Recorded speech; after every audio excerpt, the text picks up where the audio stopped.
first live appearance for goodness knows how long in front of an audience. Fala aí, gente, nós estamos voltando ao som dos Beatles. Hey Jude, Ó, don't make it bad. porque não há no mundo do rock uma banda mais evoluída que a banda desses 4 garotos de Liverpool.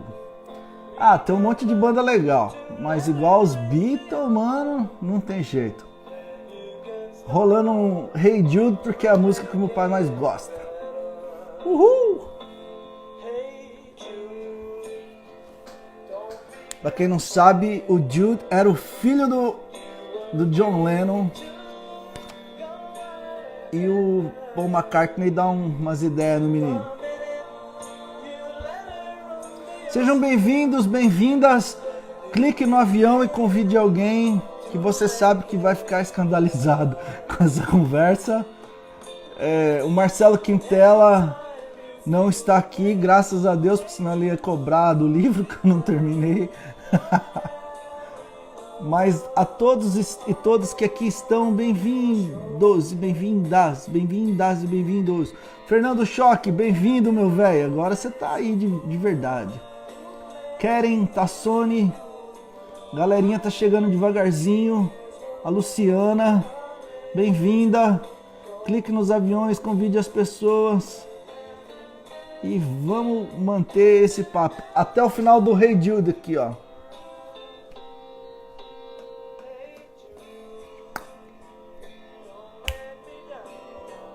Todos vocês. Deixa eu mostrar aqui pra vocês, ó. Ó quem tá aí. Gabi na área, São José do Rio Preto. Lohane. Fala do Adalto Lourenço. Eu vou falar o que do Adalto Lourenço? Só eu vou falar mal do irmão, hein? Já já a gente fala, Keren. Anderson, bem-vindo, mano. A Gabi na área, direto de São José, Rio Preto, a terra do calor. Aí, Lohane, tô botando os beats aqui, ó. Ó, tem o Fred Mercury aqui, ó. Vamos lá, vamos lá. Cadê o Luiz? Deixa eu pôr o Luiz aqui já.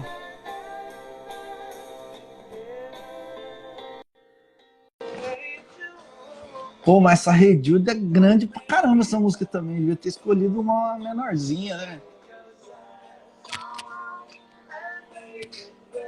Let It Be.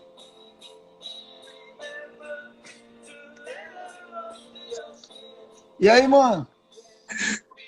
Meus amigos estavam entrando aqui na live e indo embora, porque eu não tava com a cabeça aí, ó. Olha, põe eles de novo. Não, eles estão entrando aí. Oi, Flávia. Manda Flávia é minha colega de trabalho. aviãozinho. E aí, Flávio? Ah, o meu irmão entrou. A Lohane quer ver Globo Repórter aí, ó. Então... Não, mas o jornal vai até tarde, o jornal vai até 10h30. Não, esse trem aqui é demorado. Ó o NASA, meu querido. Hey Meu irmão, desligou. Flávia Santos, Geografia. O Geo é de É minha Geografia? colega, mano. Minha colega de trabalho. Prazer, minha querida. Emerson PS17. Geralmente, ou é Emerson Paulo Santos ou é psicólogo, velho. 17. PS é psicólogo. É pastor. Ah, não, é PR, pastor. Não, pastor, é PL. PR. PR. Tem uma pergunta aqui pra você, irmão, mas eu vou deixar por último pro momento das tretas, tá? Que agora nós estamos em paz. Momento da paz. Daqui a pouco começa o momento da treta, quando a gente for falar do Adalto Lourenço, que a Keren tá pedindo pra falar dele. Fala do Adalto Lourenço! Vamos que vamos. O povo gosta de treta, mano. O povo, né, ver sem O povo criticar. curte a treta, mano. Você sabe falando que mal dos outros. nessas lives todas, as que deu mais gente foram as que tinha treta, tema polêmico ou gente polêmica. Gente Cara, normal, como eu ninguém, participei, como eu participei de muitas, eu lembro, a maioria das lives que deu muita gente foi falando sobre sexo ou quando você estava descendo por hate em alguém. Sexo sim, o dos outros, né? Porque ninguém fala do próprio, mas do outro não pode. Ah, pô, Os né? botão, o O botão do saudável. outro. Os análise sexual da galera aí, né? Os analistas, né, mano? Eu, hein, tô fora. Analistas, né? Todo mundo quer analisar o outro. Analisar o do outro. Já que o papo é sobre ciência, tá no meu Insta ainda a live que acabei de fazer com o Marcos Eberlin, que é o cara do criacionismo aí, do design inteligente, mano. Isso, ele mesmo.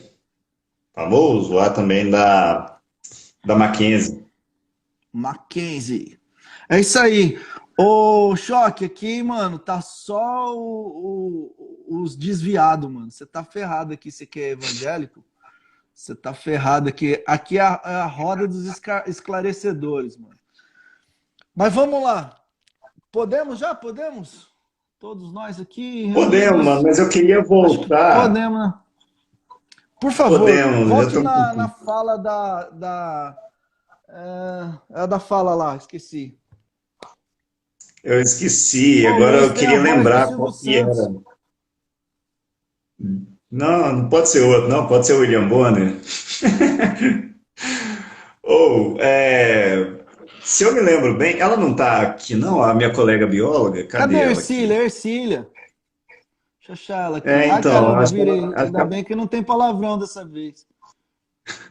é da. Tem uma- Teve uma vez que eu virei aqui, tava um puta um palavrão. O que era? É porra, Não, né? bem, eu lembro. Ó, eu acho que ela. Aí, ó, voltou, Ercília. Biologia molecular. Isso. Ercília, ah, dá um joinha aqui para ver se eu entendi bem qual que era se a sua dúvida era essa mesmo. Dúvida não, né, na verdade, seu comentário era esse. Você comentou que a teoria da evolução ela não é infalível. Isso, que durante, enfim, né, do desenvolvimento da teoria, desde a origem da evolução a origem das espécies até mais ou menos aí os dias atuais, ela teve muita contestação. E é verdade. Quando o Darwin propôs a ideia dele, né, a hipótese, na época ainda era uma hipótese dele, que era a teoria da evolução pela seleção natural, o Darwin não previu tudo. Né? E o Darwin previu algumas coisas que estavam erradas. Por exemplo, uma das coisas que Darwin não dava conta de explicar na época era por que a variabilidade, né, poderia aumentar ao longo de gerações e não diminuir, porque na época do Darwin o povo acreditava numa coisa que chamava herança por mistura. Então, o melhor exemplo que tem para, enfim, né, mostrar isso é o café com leite. Tem café e tem leite numa população. Se você mistura café com café, dá café. Se você mistura leite com leite, dá leite. Se você mistura café com leite, vai dar café com leite. E aí, se você mistura café, vai dar um café com leite mais escurinho. Mas aí, se você põe um pouco de leite de novo, aí vai voltar mais ou menos a mesma coisa. Então, o que o povo acreditava é que ao longo das gerações, aquilo ali ia virar tudo café com leite, a variabilidade ia diminuir, que era uma coisa que ia contra as ideias do Darwin. E ele não dava conta de explicar isso. Realmente, isso era um problema na teoria dele que ele nunca deu conta de explicar. E não só esse, por exemplo.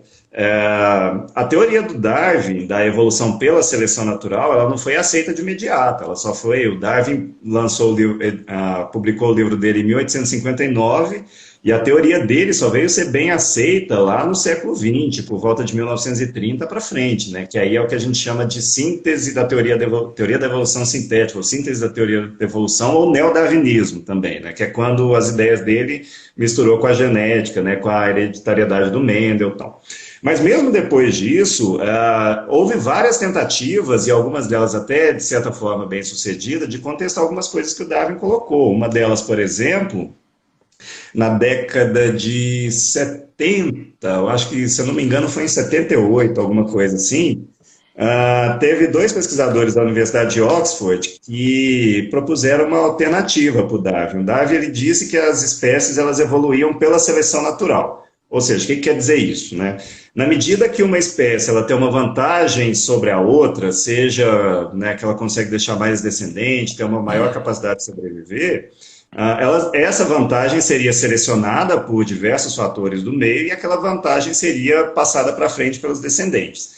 Na década de 70, teve dois cientistas da Universidade de Oxford que eles falaram assim, olha, não, eu não acho que é só seleção natural que, né, faz as espécies evoluir.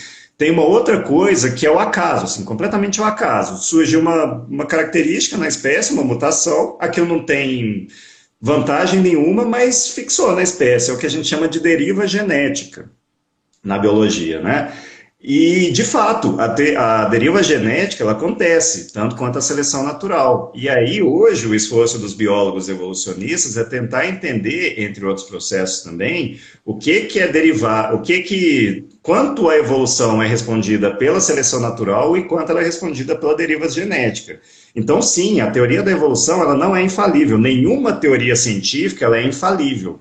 Toda teoria científica é, no máximo, uma resposta bastante convincente, assim, mas ela não pode assumir para si a condição de verdade inquestionável, senão não é uma teoria científica. Isso, inclusive, é o que diferencia muito da crença religiosa da ciência, né? A crença religiosa, muitas vezes, você não pode questionar. Não é aquilo e mas por quê? Não interessa, é porque está escrito e pronto.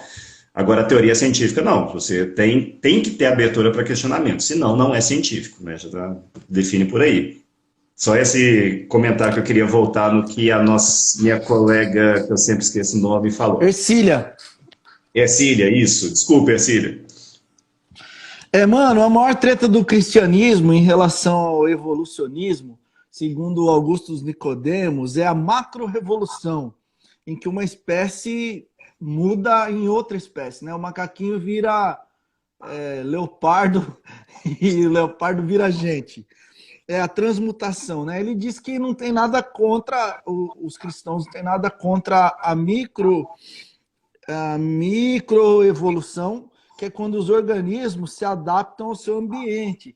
Você acha mesmo que essa é a maior treta, mano, que rola entre cristianismo e biologia, esse lance da macroevolução aí, que Não. é os bichinhos irem virando outros bichinhos, até dar na gente, Não. que é uns bichos meio ruim?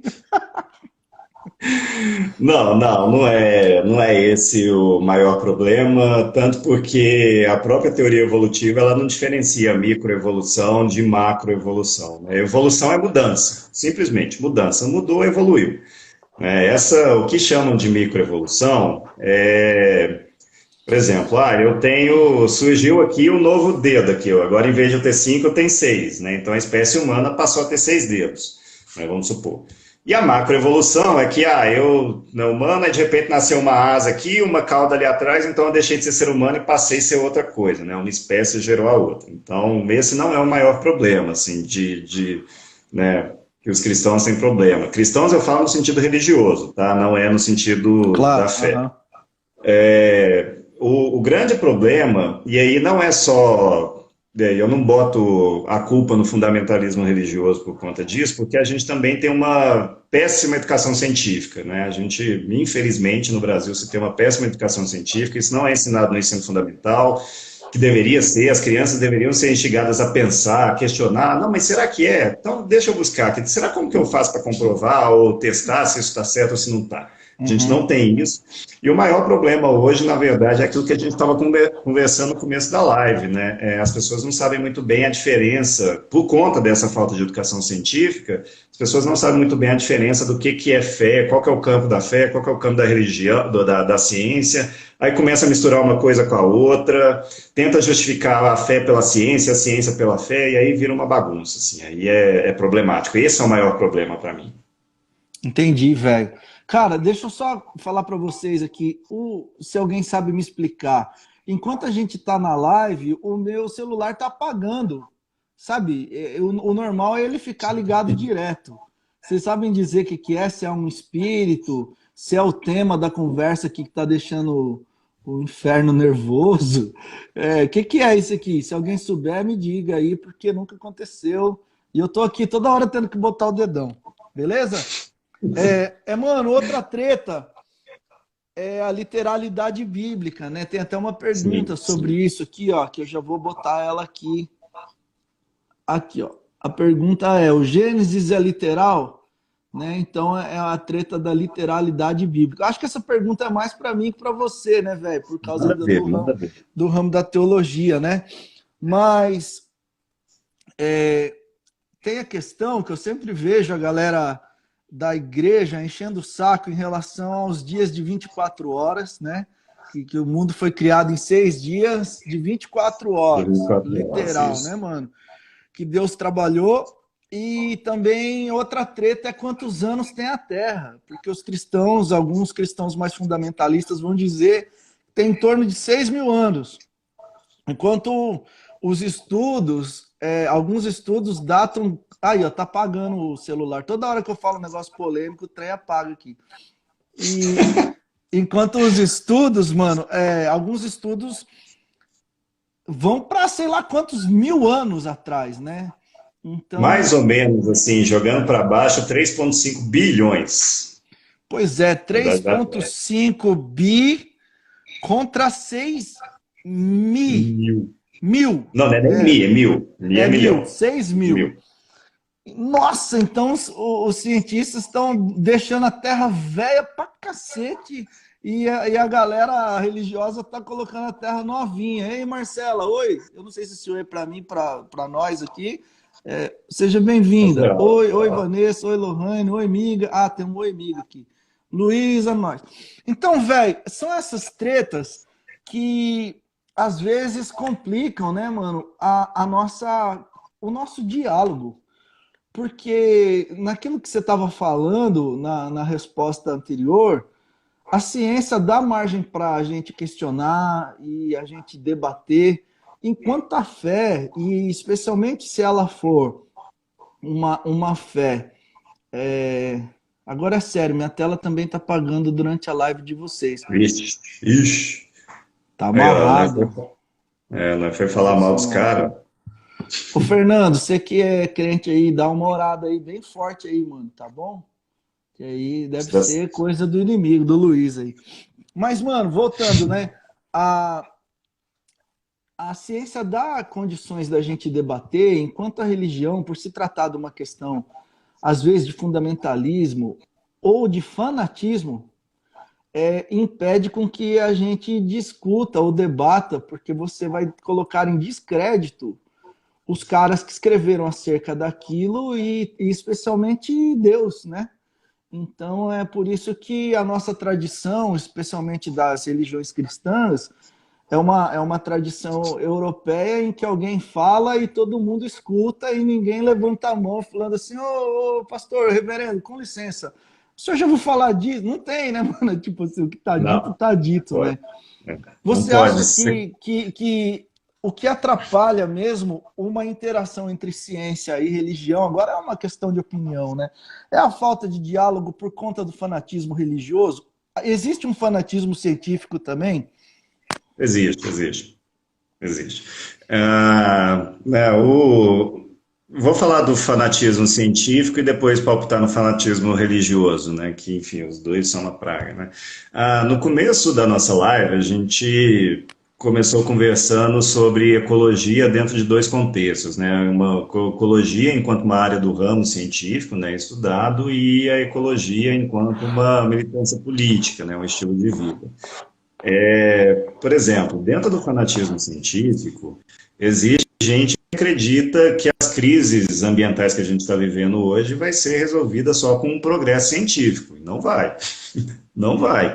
Né? Escutem, por favor, escutem Leonardo Boff, escutem aquele cara, né? Para vocês entenderem que a gente precisa de um novo paradigma, uma nova forma de olhar para a nossa relação com a Terra, para a gente poder, de fato, ter um desenvolvimento que a gente chama de desenvolvimento sustentável. E nisso, Aleluia. cara, e aí a minha Agora opinião... foi a primeira vez que eu senti a presença do Senhor aqui, mano. Acho que agora o celular vai parar de cair. Porque tava só no Darwin, agora foi nessa ideia da casa que comum. loucura. Aí eu já fiquei feliz já. Oh, meu Deus.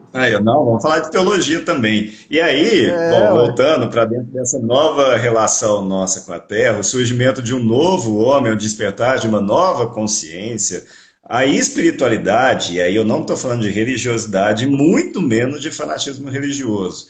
A Sim. espiritualidade, ela tem um papel fundamental, um papel muito importante, porque a ciência ela vai te dar técnicas, não tem problema. Você vai inventar um painel fotovoltaico que é capaz de pegar, enfim, a energia do sol, vai inventar um carro elétrico, isso não tem problema, isso vai acontecer em algum momento. Né? Eu não Sim. sei qual país que vai fazer, mas vai acontecer. Mas essa maneira nossa de se relacionar com a Terra, isso é ancestral, né? A gente já se relaciona com a Terra desde antes de haver ciência, né? Desde antes de 1500, quando produção científica.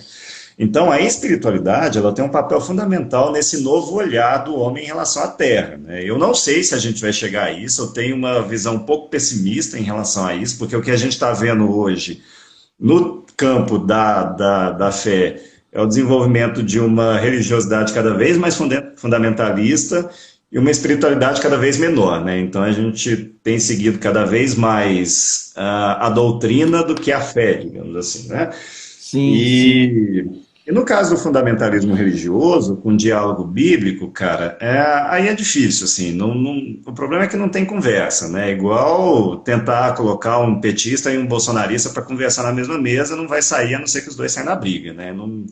Se você chega para um cara e fala, vamos discutir, e aí o cara fala assim, olha, qualquer coisa que você me falar que não tiver na Bíblia, você está errado, né? Você é um ateu ignorante, você vai para o inferno, você não está salvo, você não está É, predestinado, então não tem conversa, assim. E o que as pessoas têm que entender, e eu acho que suas lives mostraram isso muito claro, né, para as pessoas que conversaram aí com você, é que a Bíblia não é um livro de relato científico, nem um relato histórico, né? Ela foi escrita dentro de um contexto histórico, um contexto social, um contexto político, pré-científico, muito pré-científico, inclusive. A Revolução Científica ela aconteceu ali por volta do século XV e XVI, e aí a gente vem desenvolvendo isso daqui para frente. A Bíblia foi uhum, escrita ao longo dos séculos, né? Ela não foi escrita num período, né, na verdade, ela foi escrita em períodos, né? Então ela não é um livro de narração uhum. científica, não é. Mas se você for tratar como sendo, aí fica difícil, aí não tem diálogo mesmo, né? Então aí realmente a ciência e a fé vão bater de frente, né? De encontro uma com a outra. Aí não tem diálogo, não tem Sim. nem comunhão e paz, impossível. É, se você não, se você deixar com que a Bíblia seja um manual científico para você dar respostas à existencialidade, né, mano, a tudo que tem a ver com o que está à nossa volta, a gente tá ferrado porque a gente vai ter que adaptar realidades ao texto. É. E isso aí é um perigo, né? Porque a gente pode provar uma coisa, mas desprovar outra, tá ligado? A gente arruma uma maior confusão se a gente fizer isso, né? E aí eu Então, acho que uma das coisas mais bonitas da espiritualidade, que é a fé, não tem sentido em existir, né? Se você precisa, sim. igual eu falei, se você precisa da ciência para justificar a Bíblia ou a Bíblia para justificar a ciência, a fé perde todo o seu sentido, que é uma das coisas mais bonitas da espiritualidade, né? Já que é um impulso, a fé é um impulso, ela não é moldada pela religiosidade. E Então, também eu tenho uma análise aqui, né, que o contrário da fé não é a dúvida, que as pessoas sempre têm isso, né? Ah, o cara duvida, não tem fé, né? Mas o contrário da fé é o medo. O medo pode te lançar dúvidas, paralisar alguma coisa assim. Mas a dúvida em si, ela não é o oposto da fé. Ela é um dos frutos da fé. A dúvida uhum, como fruto da fé é maravilhoso, porque você discorda, não discerne, e aí você consegue pensar e reproduzir e partir para um campo que é o campo inexplicável da fé, que é o do crer, apesar de compreensões, né? Aquilo que Paulo vai dizer também de uma paz que excede o entendimento, que é a paz de quem crê sem entender nada, não tá. uhum, É aquela paz louca que pega um cara no campo de guerra, tá ligado? Que só consegue explicar quem tá lá. Então, essa paz, ela é fruto da dúvida, ela é fruto do desespero que o medo trouxe. Né? O oposto da fé, enquanto o medo traz a dúvida, e aí você vê os grandes homens cheios de fé, igual Davi, escrever: Senhor, onde que o Senhor está? Tipo assim, esse questionamento não é científico, porque se for científico, alguém vai falar assim, ô Davi, cala a boca, porque Deus é onipresente, blá, blá, blá, blá, blá, blá. Não tem como, mano, é poético. Deus, eu tô fudido. O senhor não podia estar aqui pertinho de mim. São perguntas cheias de esperança e Uhum. fruto da dúvida, né? Então, essa dúvida, quando é trabalhada com a espiritualidade, ela traz um fruto bom. Mas quando a dúvida é trabalhada pela religiosidade, ela traz um peso, né? Que aí você vai se sentir culpado por duvidar, né? E É. já a espiritualidade não te deixa culpado porque você pergunta para Deus, né, mano? E se você não entender ou ele não responder, você crê, velho. O negócio chama crer justamente por isso. Você crê que ele é bom e vamos que vamos, e que tudo Olha, coopera para o bem e já era. vamos pra Não é frente. não? Cara, sabe uma analogia que eu faço, assim, que eu acho, bom, pelo menos faz muito sentido para mim, em termos da questão, qual que é o olhar científico, né, sobre a narrativa bíblica, né? É possível um cientista acreditar na Bíblia? Não é? É possível um cientista ter espiritualidade? Não é? Ou se, né, a gente tem que ficar naquele dilema vitoriano, na verdade, que o Darwin, inclusive, passou por ele. Ah, então, Uhum. se, né, como que é o dilema vitoriano? Estou tentando lembrar das palavras, mas é assim, por exemplo, olha, desacreditado pela fé e assombrado pela razão, né? Seria isso. Então, Uhum. assim, então quer dizer que se eu começo a usar um pouco e eu começo a entender por meio de uma narrativa científica, será que oh Deus, será que eu estou sendo um pecador com o Senhor? Enfim, né? Mas uma analogia que eu faço, que eu acho interessante dentro desse olhar científico sobre a narrativa bíblica, é o seguinte: lembra daquele filme A Vida de Pi? Sim. Eu acho que a maioria do pessoal já assistiu. Se tem alguém que não assistiu e quer assistir, sai da live aqui, volta daqui a uns 3 minutinhos que aí a gente não dá spoiler, né? Bom, mas aquele filme da Vida de Você Pi, que não qual que é a... assistiu, velho, você se ferrou. Porque nós vamos falar. É filme de Hollywood, mano, né? Apesar de ter ator indiano, é filme de Hollywood, então tá lá já há muito tempo. Então quem não viu é porque tá dando bobeira.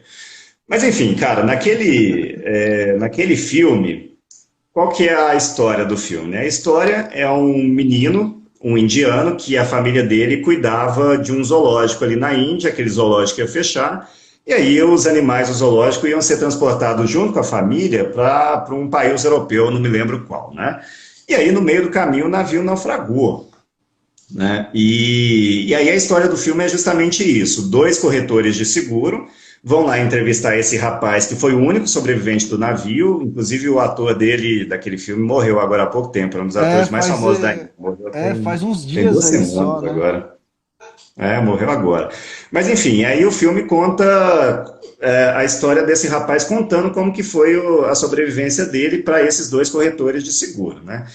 E aí, cara, ele conta toda aquela história incrível, né? Incrível no sentido etimológico mesmo, de não crível, né? Difícil de crer, de que ele Aham. sobreviveu ao naufrágio junto ali com um tigre e alguns animais ali que tinham sobrevivido também. Aí os animais foram morrendo e no final das contas ficou só ele e o tigre ali no bote, né?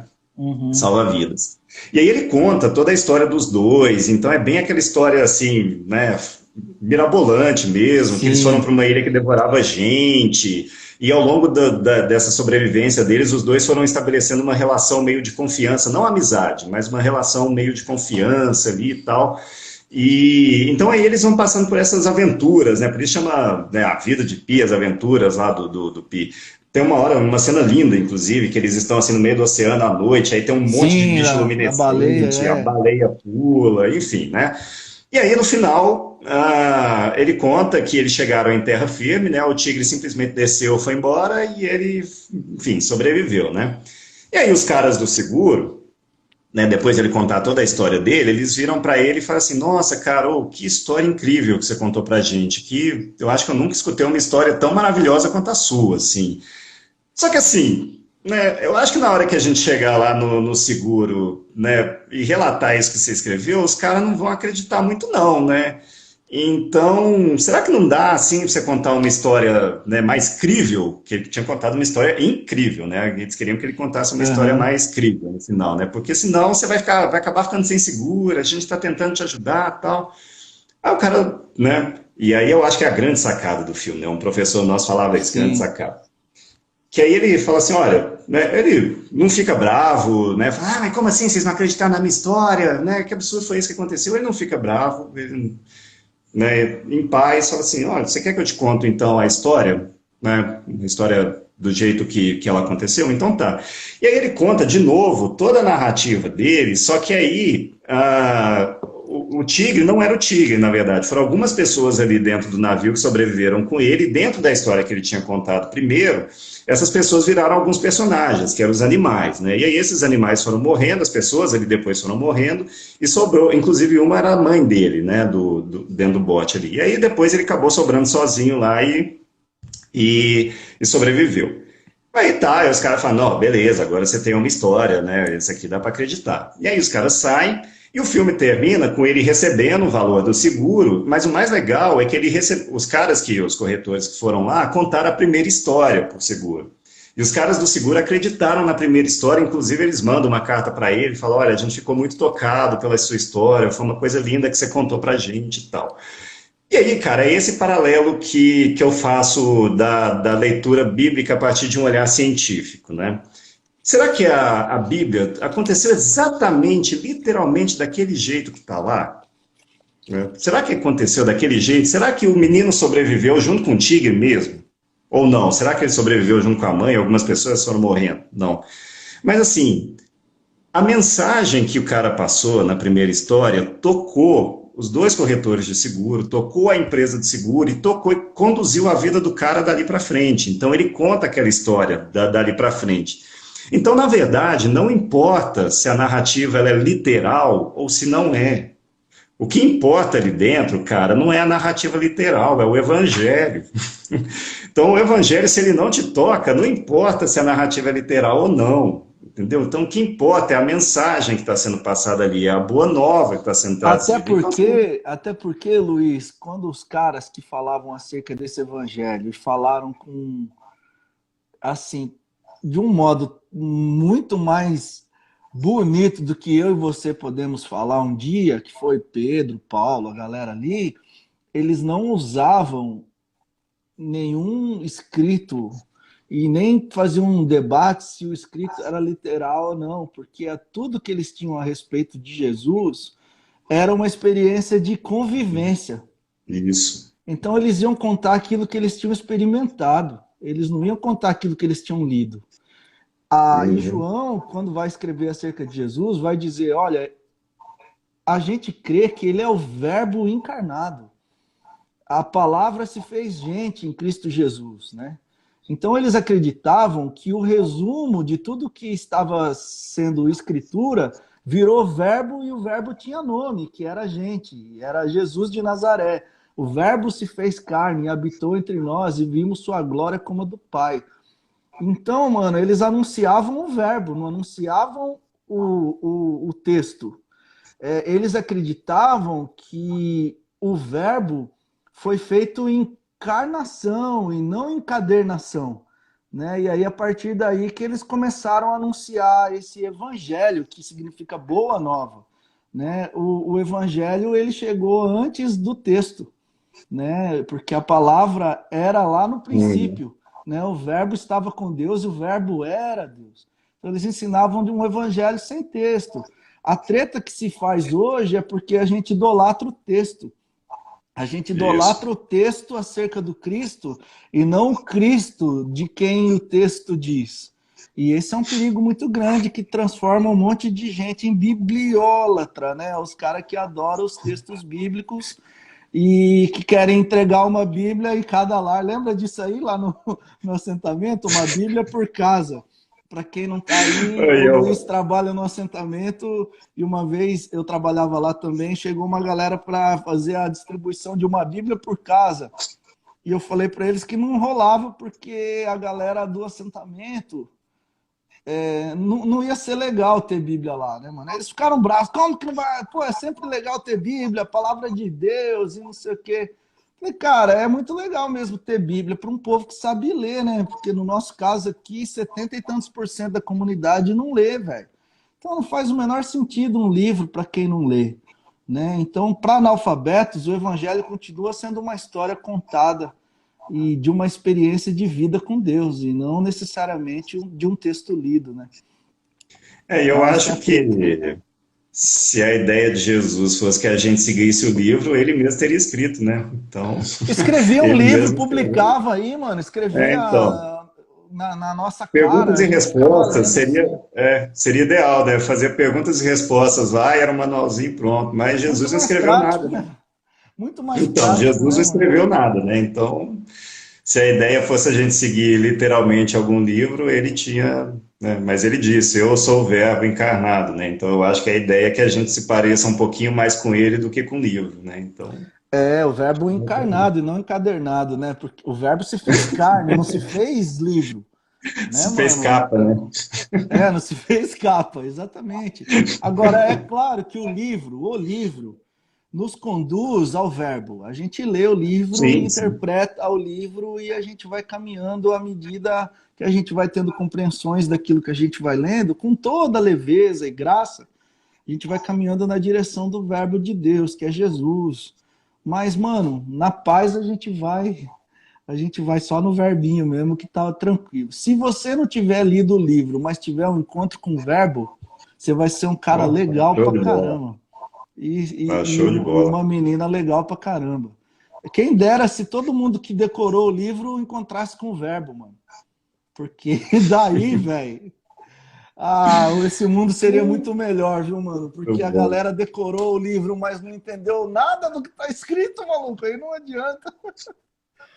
Né? A gente lê tudo e retém o que é bom, mas tem uma galera que lê tudo e retém tudo e reproduz tudo e, né, enfim, E não vive nada, né, mano? não Porque vive nada. Não... ele vai viver um conceito abstrato ali, algo que ele cria para poder fazer análise daquilo que ele tem de dúvida, por exemplo, né? A dúvida não é parceira do cara, né? A dúvida é inimiga. Então, tudo aquilo que ele tem de dúvida, ele cria um mecanismo de resolução da dúvida. Enquanto quem anda com Jesus, quando tem dúvida, pergunta para ele. E quase sempre as respostas que ele dá é: não vou te falar, eu quero ver se se virar. De vez em quando eu falo: Jesus, me ajuda aqui, o que o senhor acha que eu deveria fazer? Ele fala: você acha que eu vou te contar, Ah, mano? filho, não Então, sei. você tá vivo para quê? Para se vira aí, Te deu uma mano. cabeça, você tem um cérebro aí dentro funcionando, então se vira, meu filho. Se vira. Eu brinco que tem. Deus tem três respostas para nós. A primeira é não, quase sempre. A segunda é sim. E a terceira é: você tá de sacanagem com essa pergunta, né? Tipo, são as três respostas que Deus tem para nós, mano. É não, sim, e não acredito que você tá com Ah, não, velho, 35 de anos novo, perguntando cara. isso aí ainda. De novo. De novo! Não, você já vai querer saber um bagulho que eu não quero explicar de novo. Não, mas me fala aí. Eu não quero, mano. Você perguntou a Ô, mesma mano, coisa semana passada, mano.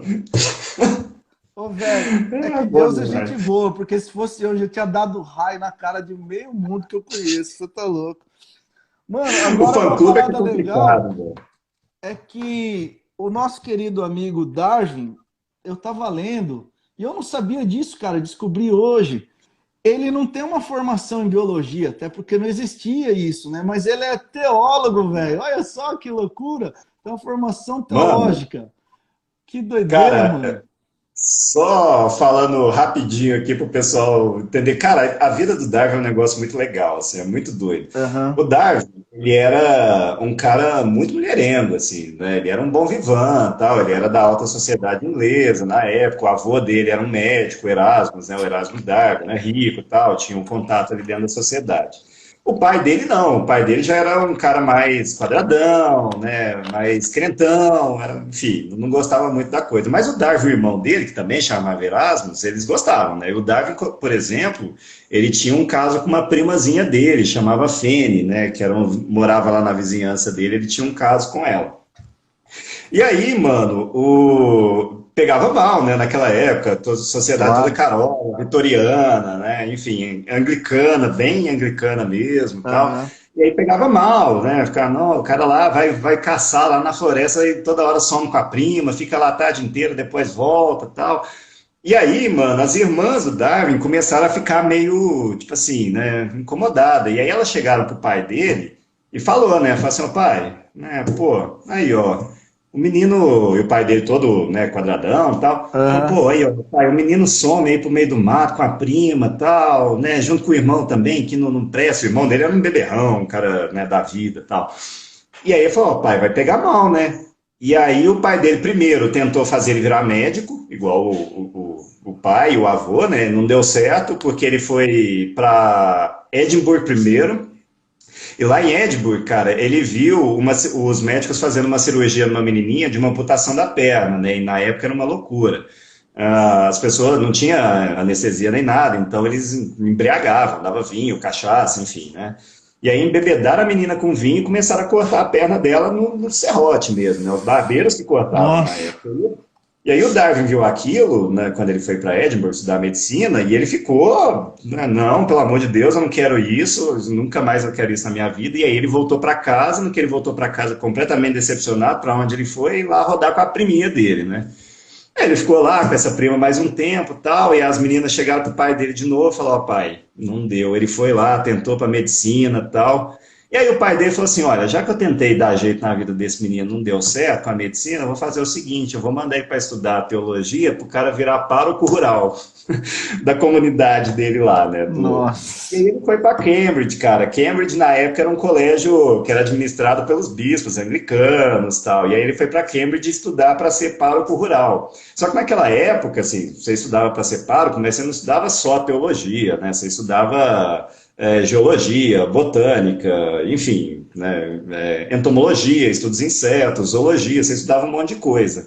Então ele Aham. foi e ele queria, inclusive, ele chegou lá em Cambridge, e aí ele conheceu um professor dele, que era o reverendo Renslow, né, que era um botânico lá, e esse reverendo era um cara bem tradicional, assim, né, da comunidade e tal.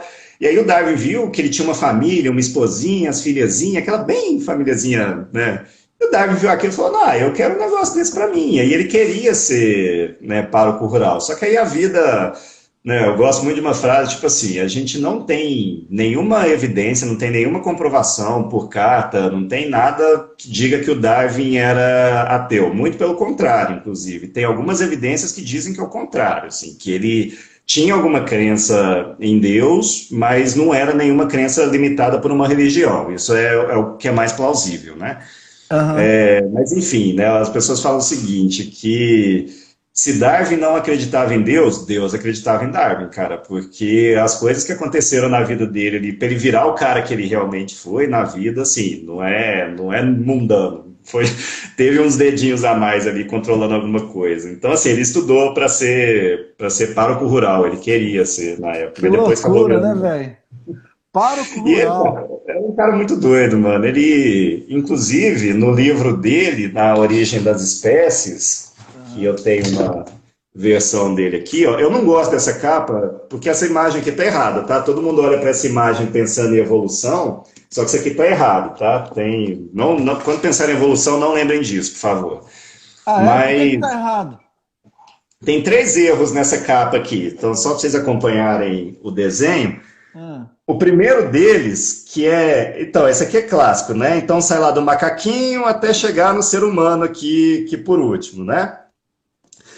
O primeiro erro é pensar que o ser humano ele derivou do macaco, do chimpanzé, que geralmente é o chimpanzé que fica aqui, né? Esse aham. já é um erro, é errado. Né? O ser humano não deriva do chimpanzé, é uma interpretação errada que o povo fez na época de Darwin, ridicularizavam ele muito por isso, mas isso não é verdade. Nós, os macacos, tivemos um ancestral comum. Só que desse ancestral comum, uma linhagem virou a linhagem do ser humano e a outra virou a linhagem do chimpanzé. Então já começa por aí. O Certo. outro erro é pensar que a evolução é assim, ó, sai de um lugar e vai para outro, que é um processo linear, que sai de A e termina Aham. em B. Não é. Ele é um processo extremamente ramificado, por isso que nós, biólogos, chamamos de árvore da vida, quando a gente estuda em evolução, Uhum. porque é assim, um ramo veio para cá, e aí surgiu desse aqui virou outro, desse aqui virou outro, esse aqui extinguiu, esse ramo inteiro também extinguiu, daqui virou outro, então ele é um processo diversificado, assim, forma uma Sim. árvore da vida. a partir de um ramo ancestral que era único, né? Sim. E o outro erro dessa imagem é entender a evolução como um processo finalístico, né? Que ele tem um fim em si mesmo, né? Que ele tem um motivo para acontecer, que é sair de um estágio menos avançado, que é o macaco, para o estágio mais avançado, que é o humano.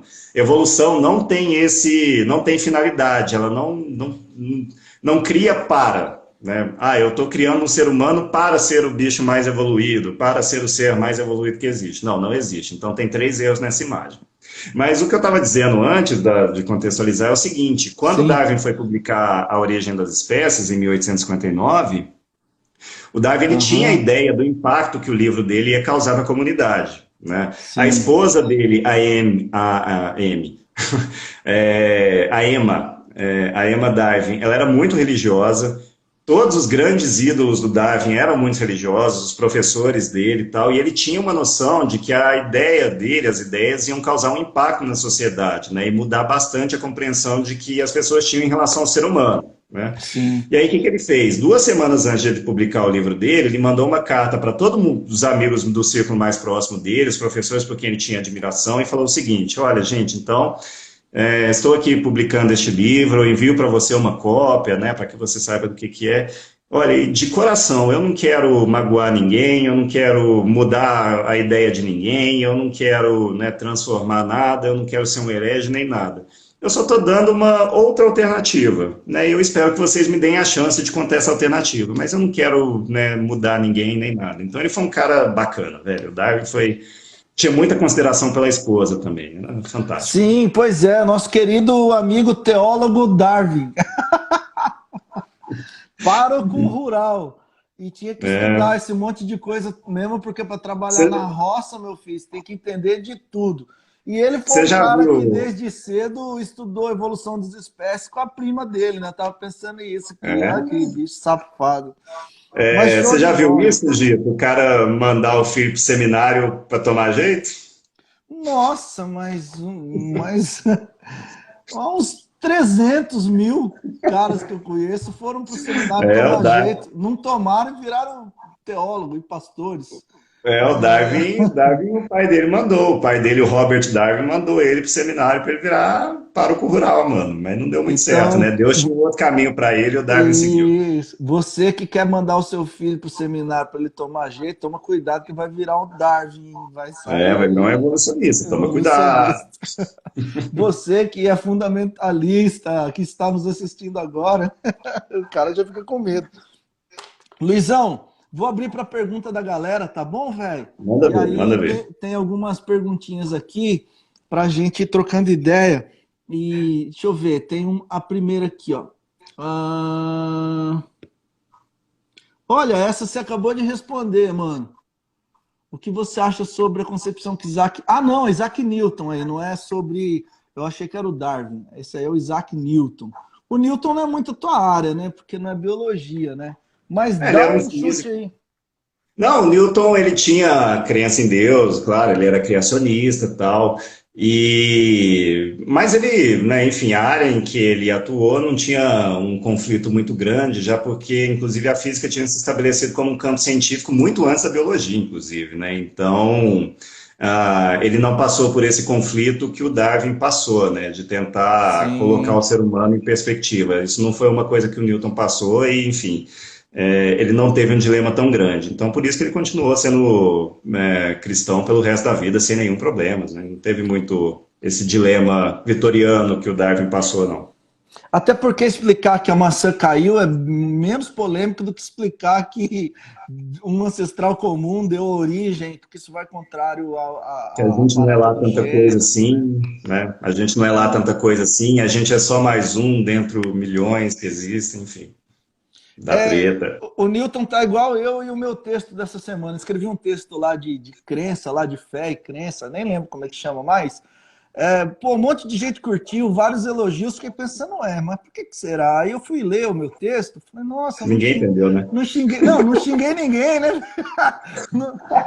Não xinguei ninguém, não falei mal do governo, tá tudo na paz, só um negócio assim teológico, todo mundo achou bom. Aí agora, quando eu falo alguma coisa que envolve questões governamentais, aí eu apanho dos dois lados, né, mano? Apanho dos especialmente dos mais conservadores bolsonaristas, mas eu também tenho apanhado de uma galera ultra radical da esquerda, assim, que fala, pô, Gito, vamos pro pau, você fica aí falando de amor, não sei. Mas é embaçado, mano. Ó, Tem que matar os burgueses, né? exatamente, aí os caras ficam brigando aqui. Vamos para essa pergunta do Pedro Ivo aí, ó. Luiz, você já Sim. ouviu sobre o Adalto Lourenço? O que você acha da fala dele sobre criacionismo científico? Eu já ouvi sobre o Adalto Lourenço, assim, mas eu não conheço a fundo qual que é a proposta dele, embora eu sei que ele tem essa proposta de criacionismo científico, né? Só que aí eu volto naquilo que a gente estava discutindo no começo da live. Por definição, criacionismo não pode ser científico, né? Porque ele não permite uma contestação, então, e ele não obedece a um método científico. Para você chamar uma coisa científica, não é só botar o científico, o adjetivo na frente, né? Não é só isso. Você tem que se alicerçar dentro de uma base teórico-conceitual, tem que obedecer a um método científico, tem que ser testável, tem que ser reproduzível, enfim. Então, por isso, não conheço a fundo, eu já ouvi falar dele sim, do Adalto Lourenço, não conheço a fundo qual que é a proposta dele, mas de antemão, por tudo que a gente já tinha conversado no começo, eu já acho que é problemático quando ele caracteriza como científico, né, o criacionismo dele. Eu acho que criacionismo é criacionismo, né, enfim, mas não tem nada a ver com ciência. Cara, esse mundo é tão pequeno que o meu pai e minha mãe fizeram aula de inglês com a esposa do Adalto Lourenço e eu era apaixonado nas 3 filhas dele, que era a Sarah, Kézia e a Joyce. Foi ou não foi? Eu era pequenininho. Elas também eram pequenininhas. Eu era apaixonado nas 3. Eu não conseguia decidir qual que eu queria. Aí eu ficava, meu Deus do céu, caramba, isso foi para mim uma questão científica terrível. Mas é verdade. Valeu, Pedro, valeu a muito pergunta, cara. Tomara que elas não estejam aqui, nem os maridos estejam também, né? Porque senão. Mas Não, já é passou, passado, gente. passou. Eu era pequenininho. Vamos lá, tem mais perguntas. Essa aqui, mano, eu quero ver você responder, mano. O que a ciência acha sobre a ressurreição de Jesus? Não, tranquilo. Deve ser Astolfo, né, do Pro-Humanos. É, Ô, Astolfo, é tranquilo. A gente tinha discutido isso no começo da live também. Não é do ramo da ciência, não é da dimensão da ciência dar respostas sobre a fé, sobre, enfim, né, a religião. Então, assim, a ciência não tem o que achar sobre a ressurreição de Cristo. Então, qualquer cientista que queira te provar que a ressurreição de Cristo aconteceu cientificamente ou não, ele está falando bobeira, não é do campo da ciência. É a mesma coisa, por exemplo, só fazendo uma analogia, de a gente querer falar da ciência, tentar explicar o que tinha antes da origem do universo. Porque o nosso paradigma científico hoje, ele depende do tempo. Então, antes da origem, o tempo ele começa a contar na Big Bang para trás não tinha antes, não tinha tempo. Então a ciência não dá a resposta para o que tinha antes. Se tiver algum cientista hoje que falar para você que tem uma resposta do que existia antes da origem do universo, ele está falando bobeira, porque o nosso paradigma científico, o nosso estado de desenvolvimento científico não permite dar essa resposta. As religiões permitem, mas não é do campo da ciência dar essa resposta. Da mesma forma que não é do campo da ciência dizer se Jesus ressuscitou ou não. Não é da dimensão da ciência, né? Não cabe aí. ou qual a fórmula que ele usou para fazer água, transformar água em vinho, né? Porque se a gente conseguisse discernir isso aí, ia ser legal pra caramba. Eu que tô tomando uma todo água mundo aqui, fazia, ó. né? Nossa, ia ser doido demais a gente produzir uns vinhão Oi, com água, né, mano? vinho é caro, né, mano? Vinho é caro. Pô, vinho é caro pra caramba, mano. Os vinhos bons, porque o de Jesus foi bom, né? Não foi meia boca, foi vinhão. E Jesus é esperto, né, mano? Colocou o vinho só depois pra galera, já tava todo mundo louco, né? É doido demais. É claro, a ideia não é incentivar a bebedeira, né? É claro. Ó, a History Channel adora mostrar as provas científicas de que Jesus existiu. Porque a History Channel é um canal feito para cristão americano, né, cara? E eles gostam de fazer uma análise Eu ia comentar isso. Ó, legal, o Astolfo tá agradecendo aí, é nóis. Valeu, Astolfo. Diálogo sempre, cara. Diálogo sempre. Diabolos? Diálogo. Até eu confundi. Tá. Diálogo. Só sigo Jesus para descobrir essa fórmula aí. Mas ele não vai te contar, não, Ercília, porque esse é segredo da Trindade. Só os três que manjam fazer esse vinho aí, que é para quando a gente chegar lá no céu, ele vai servir esse aí. Você acha que vai servir outro? Vai ser, ó, vinhão do poder, nós tudo felizes cantando lá com todas as nações. E os irmãos, até os picareta darwinistas vão estar lá também, para a glória do Pai. Mesmo que a ciência descubra como transformar uma reação química, transformar água em vinho, quem dirá que foi essa reação que Jesus fez? Exatamente. E que tipo de uva que ele usou? O povo não tá com nada, filho. Por isso a fé é espírito em verdade. Não é aqui, ó, não é aqui, é espírito em verdade. Então... provavelmente Jesus já está de Deus aí que dá jeito. Na minha também. Luizão, velho, falta 5 minutos para a gente cair, então já quero começar a agradecer você por ter disponibilizado 2 horas da sua noite de sexta-feira da quarentena para a gente conversar sobre biologia e sobre um montão de coisa que a gente não entende, mas não dialoga por frescura, né, velho? E é tão bom a gente dialogar, mano, aprender uns com os outros. Aprendi muito aqui, tenho certeza que a galera também aprendeu um montão. Obrigado, viu, velho, por tá sempre perto. Por nada, cara. Te agradeço por aceitar o meu pedido para participar da live. depois eu te dou aqui 50 conto, né? Combinou. Isso. Paga aí na tropeira aí, quando eu for aí, nós vamos lá na tropeira. Lá em Goiás. Beleza, não, mas agradeço demais, cara, pela oportunidade aí da conversa, agradeço pelo pessoal que mandou as perguntas, que participou, interagiu aqui com a gente. Você sabe que eu aprendo muito com você, né, cara, desde que a gente se conhece, eu aprendo muito com você, eu já falei, né, sempre tive na vida um certo trauma e uma certa dificuldade com a igreja, inclusive eu, né, não tinha muita noção do que era religiosidade, o que era fé, o que era espiritualidade, para mim era tudo a mesma coisa. Então, eu sempre tive muita dificuldade de crer no Deus da religião, né, cara? Então, depois que eu te conheci o pessoal que se envolveu junto com a gente também, né, isso mudou um pouquinho, fez toda a diferença na minha vida, cara. Então, você sabe que te admiro muito por isso e estamos juntos nessa caminhada, mano. É nóis, mano. O Deus que chamou o Darwin chamou você também. Vamos que vamos aí pra frente. Bora, mano. E vamos na resistência também, mano. Não vai virar o barco aí e ficar no 17 que eu vou com 38. Pra te dar um... Mano, aqui é retroescavadeira na veia, meu querido. Se tiver uma retroescavadeira ali, eu enfio ela em qualquer portão que eu ver na frente, mano. Sério? Esse é o Ciro Escavadeira?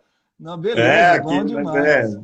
Mas é Ciro Escavadeira. Mano, sabe o que eu sou? Eu sou qualquer coisa à esquerda contra o Bolsonaro. Se falar assim, ó, vai Alckmin e Bozo. Eu vou no Alckmin desde menino, filho. Nossa, tranquilo, eu sou Alckmin desde criancinha, mano, né?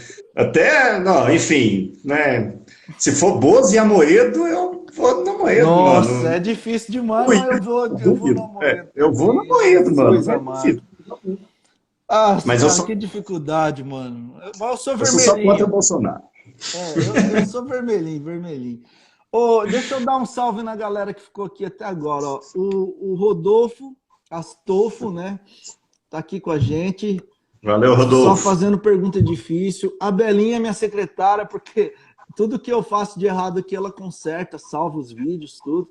A Lohane, sua excelentíssima esposa. A Sarinha Aquino, lá do Rio. A Leida, parceirona.